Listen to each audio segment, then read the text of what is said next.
Hi friends, তোমরা সবাই কেমন আছো? আজ শিবরাত্রির, তো সবাই সবার ক্লাবে পুজো করছো। আমিও আমার ক্লাবে পুজো দিতে এসেছি। তো এসে দেখি সেখানে জোগাড় এখনও হয়নি, জোগাড় চলছে।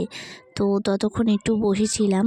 বসে থাকতে থাকতে দেখি সব ঢাক বাজছে, যে যার মতো নাচছে, কাঁসার ঘণ্টা বাজাচ্ছে।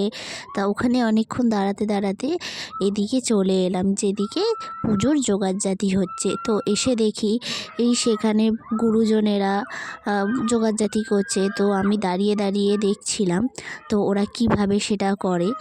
তো এটা হচ্ছে আমার একটা বোন।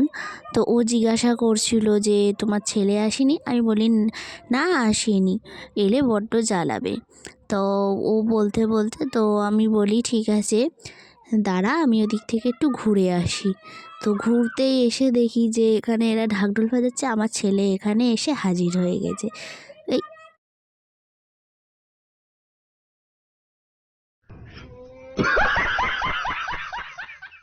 এটা কি দেখালো! একদিকে পুজো চলছে, এদিকে বামুনের চেলা এসে আমাকে কি দেখাচ্ছে।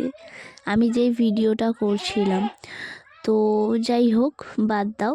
এটা পুজো আশ্রা হোক বা কোনো অনুষ্ঠান হোক, যাই হোক, একটু মজা না করলে হয়? তো ও মজা করছিল, ও বুঝতে পারেনি যে আমি ভিডিও করে ফেলেছি। তো ঠিক আছে, সে কথা বাদ দাও, এটা মজা একটু হয়।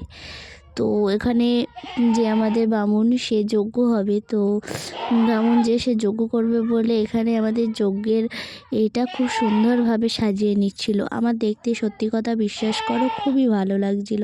কি সুন্দর না, লাল, সবুজ, নীল দিয়ে বিভিন্ন রঙের